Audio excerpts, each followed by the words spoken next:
Hey there fellow modelers, it's Face here with you. I've made quite a bit of progress on my Zero since my last update. You can see here, well, it's basically finished. All I have yet to do, I've applied all the decals, all the weathering is done. I just have to do some panel line work, which I'll use using artist oils, the same as I did with my Hornet. Then hit it with a flat clear, or a semi-gloss clear, rather, and it'll be done. So I'm very, very happy with the result that I got. If you take a look, see there, the salt patterns that I used, the way it works is the little bit of moisture applied to the surface, the salt adheres very well to the paint surface and acts basically as a mask. So when you spray the top coat over it, well, it blocks the paint from hitting the surface there, as any good mask will do. But it does have the added bonus side effect of discoloring the paint a little bit as well. Not just the top coat, but also the aluminum undercoat is slightly the shade of metallic is very subtly altered, so it creates a very naturalistic, very realistic type of weathering. The actual weathering, or the actual flaked paint, here you can get a really good look at it underneath. It looks quite realistic as well. It's not uniform. The spots can be very small or very large, spread out over wide areas or very small areas. I think it's a very, very effective, very realistic type of technique for creating this sort of flaked paint. And believe me, I've used a few, if you'll permit me. This was the first time I ever tried doing that sort of weathering technique. This is the RGM79N Master Grade Gym Custom kit. It was originally released back in around 98 or 99. I did this in around 2003. This was one of the first ever models that I ever completely repainted. Prior to that, I would just do like detail painting and stick them up on the shelf and be done with them. But this one, I read about this technique probably in an issue of Fine Scale Modeler. What I did, very similar to the Zero, was I started with a base coat of aluminum metallizer, probably the same exact product, but it's been several years since I did this, so I don't remember exactly. And then once that was done, then I would paint this this sort of hospital green paint over top of it, which was a hand-mixed Tamiya acrylic color. And then once it gets dry to the touch, but not quite cured, you take some masking tape, apply it to the surface, and then rapidly yank it off. And then that creates sort of a jaggy, weathered flake paint kind of pattern. You can see there's some good bits up on the torso, some parts here on the legs. I mean, the whole surface basically, there's flaked paint everywhere. But it just seemed like a neat idea and I wanted to try it out. It worked fairly well, but it's a little too unpredictable. It's very difficult to have control over just how much or how little paint. If you go too early, the paint isn't dry enough, you take too much off. If you wait too long, you don't get enough. So it's not the best way to go to create this kind of effect.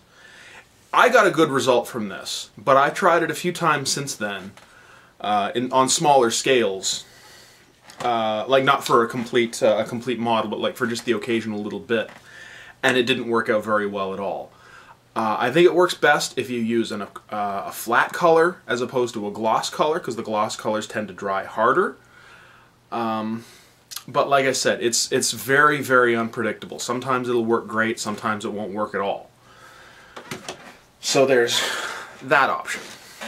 Then, this I did about 3 years ago. This is, I'm sure many of you recognize Boba Fett's Slave 1. I did this using liquid masking agent from Mr. Hobby. This is the same exact bottle that I used for that. It's probably not any good anymore. I don't know how long the stuff lasts, but Very, very simple to use. You just paint your base coat, then you just blob the stuff on. It has a little paintbrush applicator. The bottle's dried tight, I can't get it open one-handed. You just blob it on the surface wherever you want to create your patterns, and paint over it. Once it's dry, once the paint is dry to the touch, again, but not quite cured, you can scratch it off with a fingernail. You can kind of rub your finger back and forth over it to loosen it. Or you can use a technique that I unfortunately learned a little bit too late and actually have damaged the paint surface a little bit prior to, again, is using a little bit of masking tape. Stick it to the surface, give it a good quick yank. That's just enough to loosen the masking agent from the base coat, just enough so that you can get at it with your fingernail and just kind of yank the rest of it up. Again, I was very, very happy with how this came out. This is one of my better models that I did from that era about 3-4 years ago. But if I were to do it again now, well, first of all, I wouldn't have used straight pink for the undercoat. I would have gone for more of a light red brownish as opposed to just straight pink. Even though the instructions call for pink, I think. I don't recall exactly. It's been a while. But still, I think it turned out very, very well. But again, it's kind of hard to control. It's very difficult to get just small spots. If you notice, along basically the entire model, I did the forward section here, the fuselage, and the skirt. There's like no spots where there's just little tiny flakes of paint. They're all like large, jagged, big chunks that are peeling off.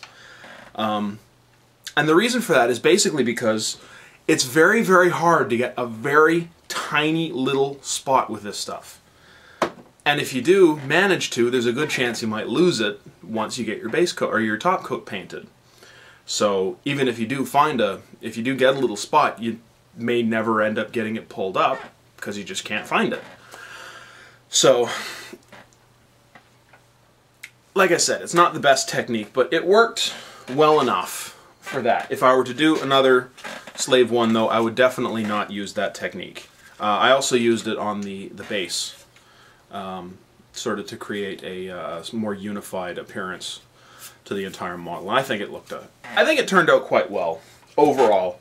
But if I were to do it again, would I use that technique? Absolutely not. No, I would use the salt technique, which has its downsides. It's very messy. When you actually go to remove the salt from the surface of the model, there's a couple of ways you can do it. This is the weathering handbook from Fine Scale Modeler, where I originally read about the technique. And it suggests that you use a soft cloth, like an old scrap t-shirt or like an old hand towel or something. Clean. But I found what worked really well is a slightly moistened paintbrush, because that will actually seep under the salt and kind of recrystallize it. It'll break it down so that you can just kind of brush it off very, very easily. And doesn't end up with the kind of scratchy, abrasive quality as you might get with actually physically scrubbing the surface with a cloth. So, you know, your mileage may vary. If you want to use this technique, then, you know, try out whichever way you want to try it out. My original practice, I did a scrap piece of plastic. I showed in my last video. You can see here. You can kind of see there's a lot of scratchiness to the top coat, which was the black. There's like little scratches all across it, and that basically was just from scrubbing it with a soft cloth.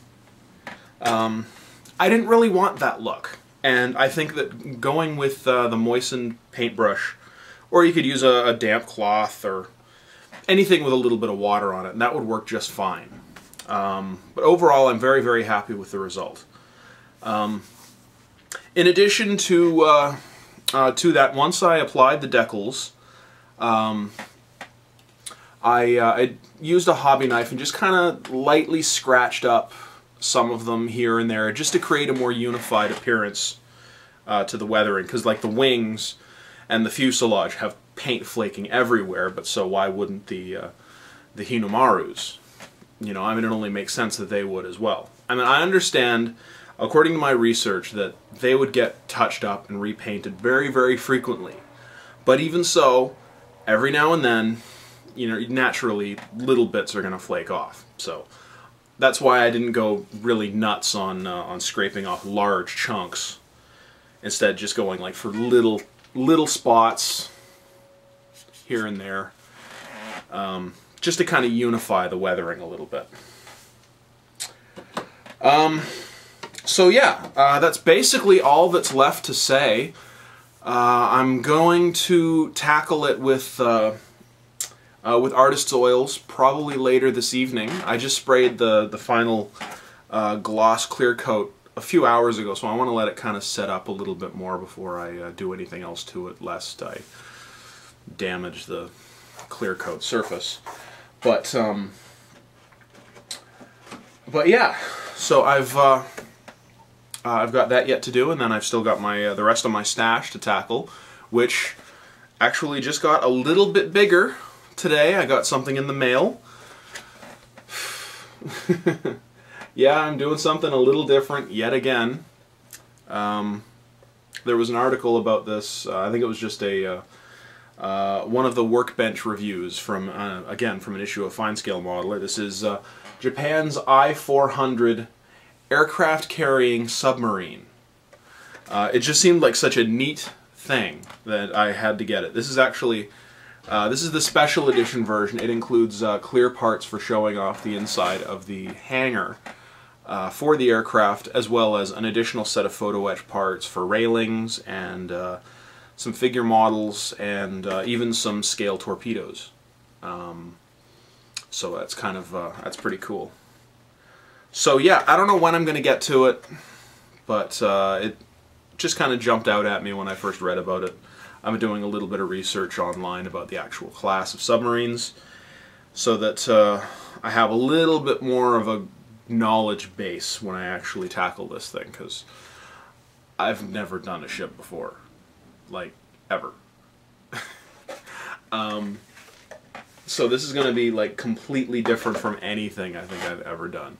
But I've done a quick look through the package. It looks like a very well-engineered kit. It's by Tamiya, so you know it's top-notch. But nevertheless, I'm a little anxious about it. So yeah, that's basically where I'm at. Everyone out there, thanks for watching, and happy modeling.